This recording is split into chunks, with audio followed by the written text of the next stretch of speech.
Sir बहुत बार NCERT को पढ़ लिया है, बहुत सारे क्वेश्चंस भी अटेम्प्ट कर लिए, लेकिन फिर भी बायो में जो मार्क्स है बढ़ नहीं रहे। कभी 300 आ रहे हैं, कभी 280 आ रहे हैं, लेकिन 320 प्लस मार्क्स अभी तक आ नहीं रहे हैं। फुल सिलेबस टेस्ट भी स्टार्ट हो गए हैं, या जो यूनिट वाइज टेस्ट है वो भी स्टार्ट हो गए कोचिंग के या ऑनलाइन, लेकिन फिर भी मार्क्स नहीं आ रहे। तो उसके पीछे का क्या रीजन हो सकता है, उसके बारे में आज के सेशन में मैं बात करूंगा। और कौन कौन सी ऐसी बातें हैं जिनमें इंप्रूव करके आप जो अपने स्कोर है वो यहां से बढ़ा सकते हैं।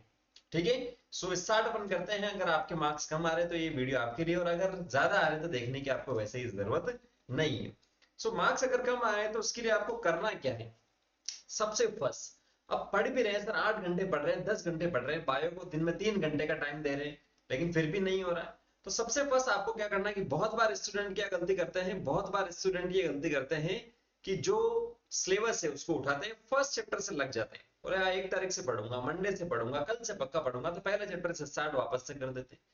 तो उसको कितनी बार आप पढ़ोगे, नहीं। तो आपको जो सिलेबस है उसका प्रिंट आउट रखना है अपने पास, और उसमें से आपको देखना है कि मुझे कौन सा टॉपिक अच्छे से आता है, मेरे किसमें मार्क्स नहीं कटेंगे या कटने के चांसेस बहुत कम है, ना के बराबर।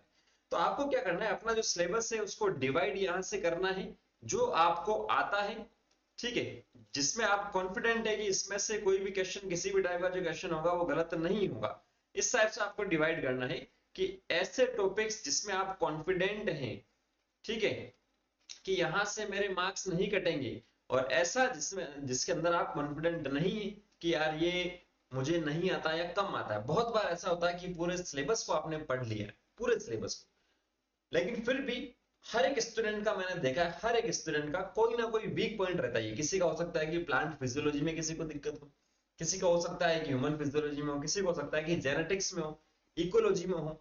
तो कोई ना कोई एक रहता है, अंदर से आवाज आती है कि यार इसका टेस्ट है, मेरे मार्क्स कम आएंगे, या पूरे अच्छे से मैंने पढ़ा नहीं है।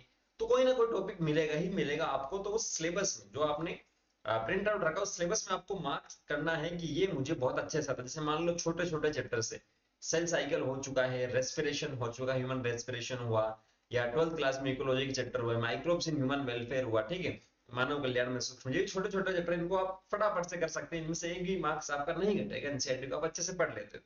तो आपको जो अच्छे से आता है वो आप इधर देख लीजिएगा, इधर आपको नोट कर लेना, मार्क कर लेना। और जो नहीं आता, जिसमें आप लगता है कि आपको यार हाँ इसमें कोई ना कोई कमी है, तो वो आपको अलग से कर लेना है। अब इस ये करने का क्या लॉजिक है सर, ये करने का लॉजिक ये है कि जो चैप्टर्स आपको आ रहे हैं उनको जो आप यहां से टाइम दे रहे हैं सिलेबस के रिवीजन के टाइम, ठीक है, जो टाइम आप दे रहे हैं यहां से, वो टाइम आपको कम देना है। किसमें, जिसमें आप कॉन्फिडेंट है कि मेरे अच्छे मार्क्स आ जाएंगे, मेरे मार्क्स नहीं कटेंगे, उनको, उस टॉपिक्स को टाइम कम देना है। और जिसमें आप कॉन्फिडेंट नहीं है उसको आपको क्या देना है सर, ज्यादा टाइम देना है।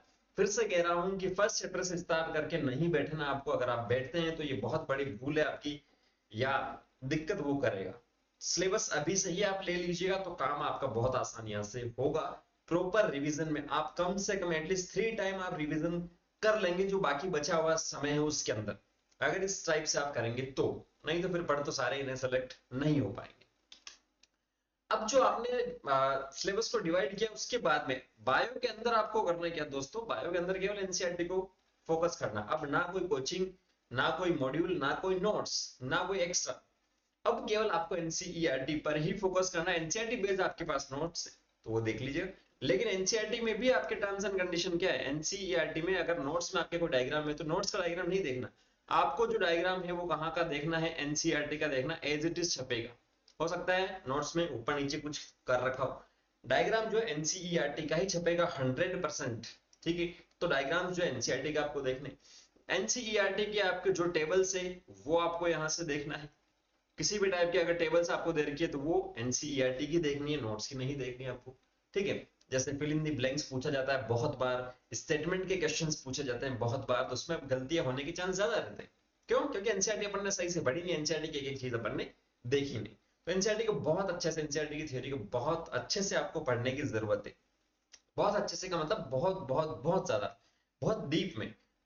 कहते हैं कि एनसीईआरटी को जितनी बार पढ़ोगे उतनी बार नई चीज आपको मिलती है।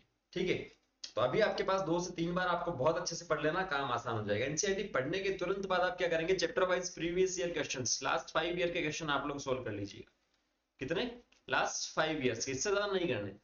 10 साल, 15 साल, 20 साल, 30, बहुत मार्केट में अवेलेबल बुक्स है, लेकिन वो आपको नहीं करनी है, क्योंकि जो ट्रेंड है वो आपको लास्ट 5 ईयर से ही पता चलेगा किस टाइप के क्वेश्चंस पूछे जा रहे हैं। और अब तो सेक्शन भी हटा ही दिए गए, नहीं पहले जो 2 सेक्शन थे, तो काम अपना और आसान यहाँ से हो जाएगा। लास्ट 5 ईयर के क्वेश्चंस कर लीजिए, उसमें किसी भी टाइप का आपको डाउट होता फटाफट से एनसीईआरटी को खोलिए और एनसीईआरटी में से उसका जो डाउट है वो क्लियर आपको करना है और उसको मार्क कर लीजिएगा। क्योंकि यहाँ से आपको डाउट रहता है तो लास्ट तक डाउट रहेगा। जिस टॉपिक में आपको डाउट नहीं रहता है, एक ही बार में आप सही कर देते तो वो नीट एग्जाम में भी आप बहुत अच्छे से सही कर दोगे। तो ये आपको देखना है। उसके बाद में अब एनसीईआरटी पढ़ ली, बहुत बार स्टूडेंट होता है एनसीईआरटी पढ़ लेता है, दूसरी कोई रेफरेंस बुक होती है उसके क्वेश्चन सोल्व करने लग जाता है, वो तो करना ही है, लेकिन वो बात की बात है। उससे पहले आपको एनसीईआरटी एग्जाम्पलर, ठीक है, एनसीईआरटी एग्जाम्पलर क्या है, क्वेश्चंस की एक सीरीज है एनसीईआरटी बेस्ड, जो आपको एनसीईआरटी की वेबसाइट पर मिल जाएगी। उसके जितने भी क्वेश्चन है दोस्तों, उसके जितने भी क्वेश्चन उन सबको आपको क्या करना है, सोल्व करना है। वहां पर आपको छोटे क्वेश्चंस मिलेंगे, वहां पर आपको फिल इन द ब्लैंक्स मिलेंगे, वहां पर मैच द कॉलम वाले क्वेश्चंस आपको मिलेंगे, उनको आपको सोल्व कर लेना एक बार, ठीक है। साथ साथ में एनसीईआरटी की जो एक्सरसाइज है वो भी आपको सोल्व करनी है पीछे। एनसीईआरटी की जो एक्सरसाइज है, बहुत सोचते हैं कि ये तो बोर्ड वालों के लिए है या स्कूलिंग वालों के लिए, ऐसा नहीं है। एनसीईआरटी के पीछे के एक्सरसाइज में आपको मल्टीपल जो क्वेश्चन मिलेंगे, बहुविकल्पात्मक प्रश्न मिलेंगे, फिल इन दी ब्लैंक्स आपको वहां से मिलेंगे, तो वो आपको करना ही करना। मैच दी कॉलम वाले क्वेश्चंस भी आपको मिलेंगे, तो इन दोनों को आपको करना है, किसी भी हाल में आपको नहीं छोड़ना है। अपने मार्क्स 340 प्लस लेके जाना है, तो केवल रेफरेंस बुक्स के क्वेश्चन सोल्व करने से काम नहीं बनेगा, ये आपको करना ही करना है, ठीक है, ये आपको ध्यान में रखना है। उसके बाद में जब ये सारी चीजें हो जाती है, तो अब जो आपके पास टाइम बच रहा है, डेली के जो 2 चैप्टर है उसके 100 क्वेश्चंस करने, मतलब 200 क्वेश्चन हो जाएंगे। 2 चैप्टर आप करोगे, 200 क्वेश्चन यहाँ से हो जाएंगे, किसी भी रेफरेंस बुक से आप कर सकते हैं। ये करने के बाद में प्रीवियस ईयर आपने कर लिया, एनसीईआरटी एग्जाम्पलर कर लिया, एनसीईआरटी की एक्सरसाइज कर ली, अब 100 क्वेश्चन एक चैप्टर के आपको करने हैं, तो काम बहुत ईजी यहाँ से हो जाएगा, ठीक है। 100 क्वेश्चन एक चैप्टर की बोल रहा हूं मैं, ऐसा नहीं कि एक दिन के आप 100 क्वेश्चन ही कर रहे हो तीनों सब्जेक्ट को मिलाकर। एक चैप्टर के 100 क्वेश्चन आपको करने हैं बायो में, और फिजिक्स केमिस्ट्री में आप करते हो तो 50-50 क्वेश्चन सफिशिएंट एक चैप्टर। इतना आप कर लोगे तो काफी हेल्प आपको यहाँ से मिल जाएगी, 100% में श्योर। और सबसे लास्ट में जब आप टेस्ट दे रहे हैं, फुल सिलेबस टेस्ट आप दे रहे हैं, फुल सिलेबस मॉक टेस्ट जब आप देते हैं, अब उस टेस्ट को देने के बाद में आपको क्या करना है, जिस भी क्वेश्चन में, ठीक है, फुल सिलेबस टेस्ट में होता है कि एक्चुअल में जो पेपर सेट होता है ना नीट का, उसमें ऐसा होता है कि यार जैसे first question, second question, third, fourth, fifth, इस टाइप से क्वेश्चन होता है। तो वो क्या करेगा, first question second question easy दे देगा, बच्चों को आ जाएगा, थर्ड भी आएगा, फोर्थ में आके वो घुमा देगा। तो बच्चा अगर इसमें रुक जाता है तो उसका टाइम वेस्ट होगा, उसका दिमाग खराब हो जाएगा, यार बोले आ क्यों नहीं रहा। तो आपको जो क्वेश्चंस आते हैं पहले वो आपको अटेम्प्ट करना है, ये टेस्ट टेकिंग स्ट्रेटेजी है।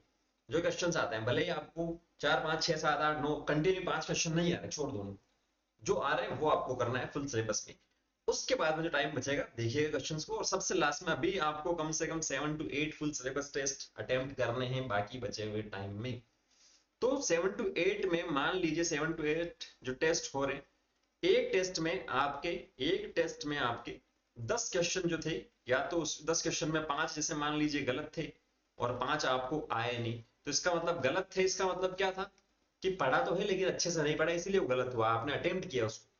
और जो छोड़े हैं इसका मतलब क्या है, समझ में नहीं आया, कुछ याद ही नहीं आया, कुछ रिकॉल ही नहीं कर पाए, तो उसकी थ्योरी वापस से पढ़नी इन दोनों में, चाहे छोड़े हैं चाहे गलत है, सेम डे हाथों हाथ से टेस्ट अटेम्प्ट करने के बाद में उसकी थ्योरी आपको क्लियर करनी ही करनी है, जो भी टेस्ट आपने दिया है वो, तो आपके मार्क्स नीट में बढ़ जाएंगे। और जो कोचिंग में आपके टेस्ट में मार्क्स आ रहे हैं, उससे मेरा मानना है कि +10 या 15 मार्क्स आपके नीट में ज्यादा ही आएंगे ऑन एन एवरेज, अगर अपन बात करें तो। लेकिन इसका मतलब ये नहीं कि 320 आ रहे सर मेरे वहां 335 आ जाएंगे, अभी आपको पढ़ते रहना है, ठीक है, क्लियर है। क्योंकि पेपर अभी तक तो बना नहीं है, खैर बायो का लेंदी, लेकिन कभी भी बन सकता है, उसका अपन को थोड़ी आइडिया। सो ये आपको बहुत अच्छे से करना है, बहुत हेल्प आपको मिलेगी। किसी टाइप का आपको डाउट है तो कमेंट सेक्शन खुलें। Thank you.